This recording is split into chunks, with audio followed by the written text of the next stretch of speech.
Over 24 firefighters respond to a home in Rockford. The fire leaving one resident dead and several others without a home. Plus, multiple state-line cities were notified of forever chemicals in the groundwater. What local city leaders are doing to address these findings. And an event to help local entrepreneurs grow their business. Rockford area leaders let small business owners know about available resources. Live from WTVO 17. This is Eyewitness News at 5. Good evening, I'm Mimi Murphy. And I'm Wendell Edwards. We thank you for being here. Tonight at 5, Rockford fire investigators are trying to figure out what caused a blaze that left one person dead. This happened on Preston Street just before 6:30. 30 firefighters responded to find heavy fire coming from the back of the home. Officials say residents were alerted to the blaze by a smoke detector, but one person was unable to escape in time. 3 others have to find another place to stay.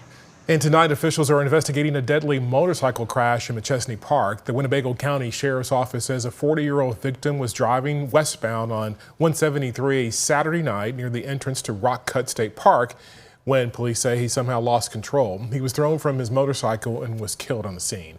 The victim has not yet been identified, and that crash is still under investigation.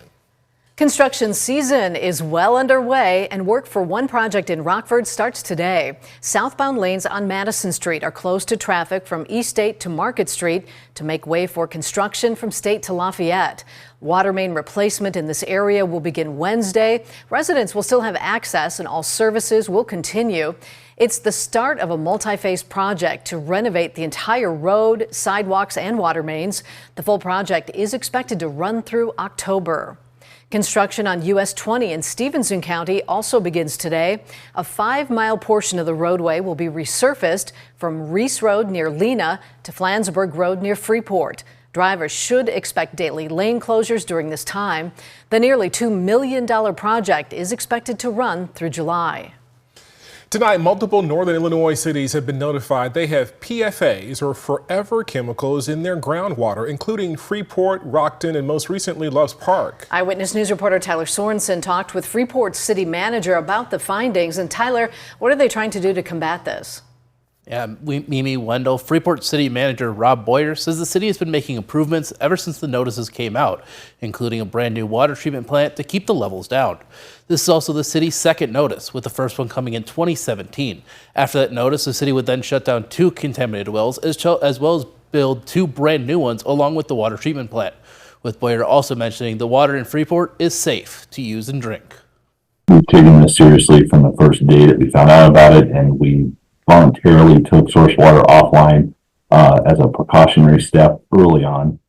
We moved rapidly with local funds and local effort to get a redundant source water, not waiting for the EPA to require it. And we've essentially been ahead of this curve since we found out about it. Now, after well 12 is completed, the city of Freeport will move forward with plans to completely decommission the Brick Street water treatment plant. Mimi? All right, thanks, Tyler. Some local entrepreneurs get some insight at an event aimed at supporting small business owners. It was held today in downtown at the Greater Rockford Chamber of Commerce's office. Several community organizations partnered to let business owners know the services available to them in the 2025 business landscape. These include advice on business management to help to apply for grants. Networking opportunities were also available today. Organizers say many groups and individuals, including city officials, helped make this event happen. City of Rockford, in fact, has been the one to coordinate this event. The Greater Rockford Chamber of Commerce has came through and offered the event space. Gina Corona has offered her time. SBDC has kind of corralled all of the attendees. And yeah, certainly City of Rockford's the one that is making sure that they invest back into making events like this to make the City of Rockford a better place to do business. Today's workshop was free. A monetary incentive could get more people to donate blood. State Representative Maurice West was at the Rock River Valley Blood Center this morning. His visit served to raise awareness for new legislation. The proposal would provide a $250 income tax credit to people who make at least 4 blood donations a year. Blood Center staff say the move would help address critical blood shortages. The blood supply is very fragile, and the majority of people in the state of Illinois give less than 2 times a year. If everybody that donated blood now just gave one more time each year, there would never be a blood shortage in Illinois, but that does not happen. So this tax credit bill is to promote blood donation and ensure that we have a safe and healthy blood supply. According to the Blood Center, one blood donation can save up to 3 lives. The state bill to prevent police from searching your car based on the smell of cannabis, raw or burnt, is moving through the General Assembly. Senate Bill 42 has made its way through a House committee. It comes after 2 conflicting rulings from the Illinois Supreme Court saying officers can search your car if they smell raw cannabis, but not if it's burnt. The bill already passed in the state Senate in a 33-20 vote. Lawmakers have to move quickly if they want to pass this bill or any other legislation. This session ends May 31st. NBA champion and Rockford native Fred VanVleet is coming home this summer. Founders Commission announced today he will headline this year's Diamond Storytelling Gala. The annual event highlights people from here in the state line who've gone on to reach the highest level in their industry. Last year, former Destiny's Child member and Rockford native Michelle Williams was the guest speaker. The 3rd annual Diamonds Gala will be held June 12th at Hard Rock Live in Rockford. Hard Rock Live, yes. The proceeds will go to the Founders Commission and the VanVleet Foundation. A new executive order from the president aims to lower drug costs for Americans. Coming up, what some health experts are saying about this newest order. And tonight at 6, local officials work to prioritize the health of infants and families. The new initiative created by the Winnebago County Health Department.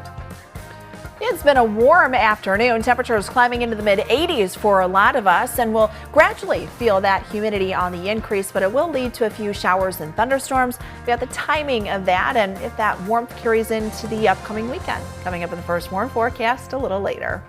You're watching Eyewitness News, your home team, with Mimi Murphy, Wendell Edwards, Sports Director Scott Leber, and Chief Meteorologist Candace King. The last remaining American hostage held captive by Hamas has been set free. The militant group released Don Alexander earlier today. The Israeli military says he's now back with Israeli forces. He was captured in the Hamas October 7th attacks back in 2023. He's originally from New Jersey.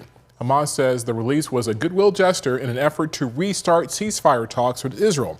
The Israeli military has been intensifying its crackdown on Gaza since the original ceasefire deal expired some 2 months ago.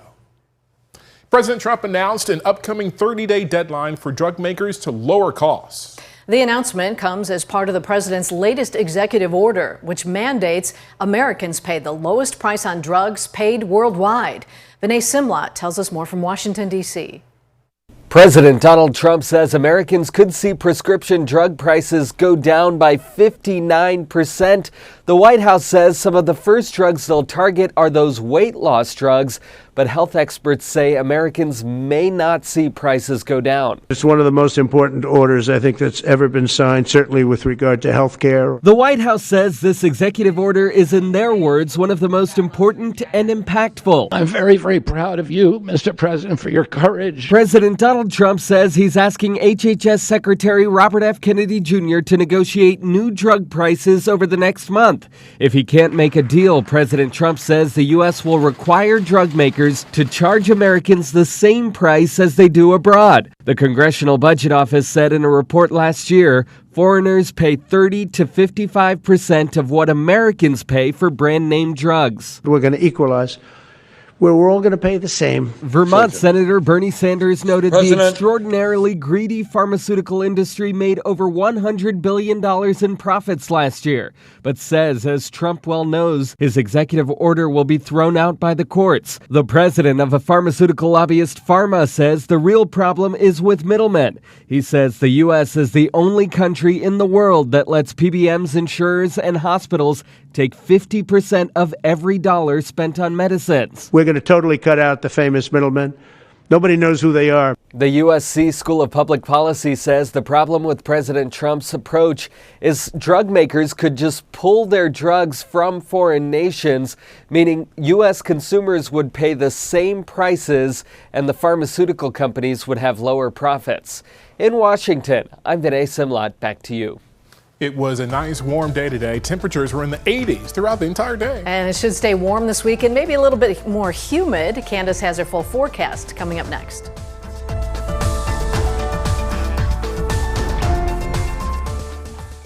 Now, your first warned weather forecast from Chief Meteorologist Candace King. Our temperatures have been on the warmer side here for this afternoon. We were in the 70s, did make it to 80 degrees on Saturday, 79 yesterday, up to 85 today. Those numbers cooling off just a bit as we're starting to see a little more cloud cover work in here from the east. Our weather watcher Jim here in Rockford this last hour, 85 degrees, but still comfortable with that dew point temperature at 46. Jean down in DeKalb, noticed a little more cloud cover there, 78, relative humidity at 34%, and we're holding on to that easterly breeze. And our weather watcher Terry down in Genoa this last hour, an east wind at 13 miles per hour and a current temperature sitting at 78. So the numbers going down as we're adding in a bit more cloud cover, but still a very comfortable evening because those dew point temperatures sitting in the 40s. But over the next few days, you are going to feel some of that humidity on the increase. All of that tied into this area of low pressure spinning down to the south of us. We can see those showers and thunderstorms rotating in around, and that's pulling in more moisture and also allowing a couple of thunderstorms to develop here just to the south of Chicago. So you might start to see more clouds kind of build in height there to the east and southeast.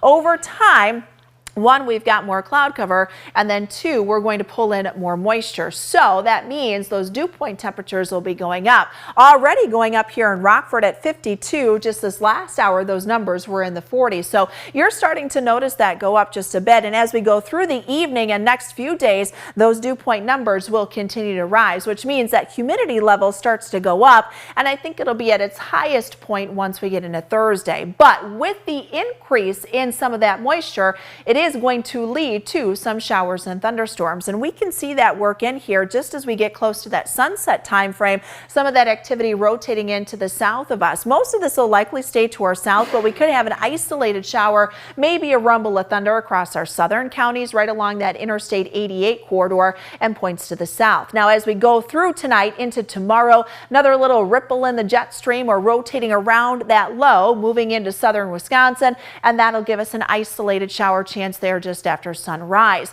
We'll get some breaks in the cloud cover, but more cloud cover as we head through tomorrow afternoon. And with the heating of the day and that low pressure closer to us, that'll help build just a bit more instability and allow some afternoon shower activity to develop. Now, nothing really severe expected with any of that because we just don't have a whole lot in the upper levels of the atmosphere.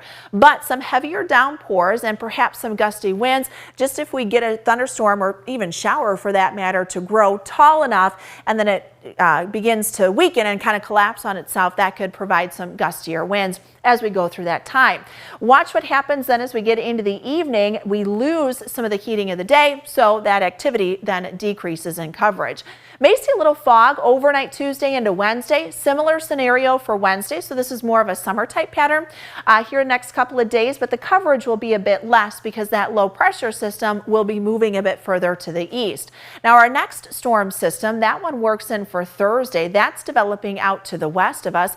This one is a stronger one and it gives us a better chance for some thunderstorms. Of course, everything kind of coming together, but there are still a few things that need to line up. So as we go through the day on Thursday, we're watching for that potential for some severe thunderstorms as that cold front works in. But again, there are still some question marks as to where we see that activity develop and when we see that activity develop. So Thursday, a day to really kind of keep in mind. 61, that's where we head for the night tonight. Isolated shower chance overnight. Temperatures tomorrow in the upper 70s. We're warming through the 80s then as we head through the middle of the week. Thursday will be our warmest before we see the 70s return by the end of the week. Thank you, Candace. Scott's next with sports. The Ice Hog season is over. Head coach Mark Eaton shares some final thoughts on how things went down this season. And the Bucks all-star big man could be on the move this summer. The latest on his future.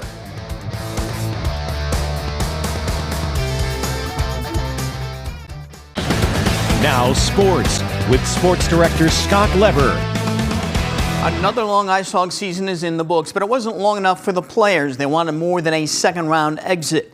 That's especially hard to take considering the Hogs grabbed the first 2 games of the series against the Admirals. They only had to win 1 more out of the 3 games to advance. Instead, they came up short in overtime yesterday.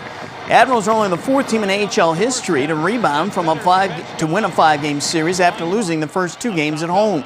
Despite the Hogs bowing out, interim coach Mark Eaton has nothing but positive words for his guys. I just said I'm so proud of them. It's not easy to play through a coaching change, let alone somebody that's never coached before. So they, as a group, they faced a lot of adversity this year with the coaching change, with injuries, call-ups, depleted lineups. Yeah, just so proud. Well, former Ice Hogs head coach Steve Martinson is back in Allen, Texas. He's been named the head coach of the ECHL's Allen Americans. He has coached there before. He's already won 4 championships there. He's won 10 pro championships overall as a coach, including with the Ice Hogs in their 2007 UHL championship season. This is Martinson's last year when he was inducted into the Ice Hogs Hall of Fame. Giannis Antetokounmpo's days with the Bucks could be numbered. He now says he is open to considering a trade to another team. He sees the writing on the wall that he'll have a hard time winning another championship with the Bucks, considering they made 3 straight first-round playoff exits. Plus, Damian Lillard and Brook Lopez are not getting any younger. At the first NFL game next season will feature the Super Bowl champions. The Eagles will host the Cowboys in a Thursday night kickoff on September the 4th. A few more NFL matchups, like some international games, will trickle out tomorrow, but most of the season schedules will be revealed on Wednesday. In baseball tonight, the Cubs host the Marlins. Kylan Ray will pitch. The Cubs have lost 4 in their last 5 games. The White Sox have the night off. That's sports. We'll be right back. Our first WARN interactive radar, brought to us by Rockford Glass and More, shows quiet skies for now, but we may see an isolated shower or 2, especially to the south of us, try to move in after about 8-9 o'clock tonight, and we'll hold on to that isolated chance through the overnight. Now, temperatures for tomorrow will make it into the upper 70s, a little more cloud cover tomorrow, so it should be just a touch cooler than where we sat today. Few isolated showers and thunderstorms tomorrow afternoon, same thing on Wednesday, but keeping our eye out for Thursday, especially with a chance for a few strong to severe thunderstorms into the afternoon. Thank you, Candace. And thanks for joining us. We'll see you again at 6.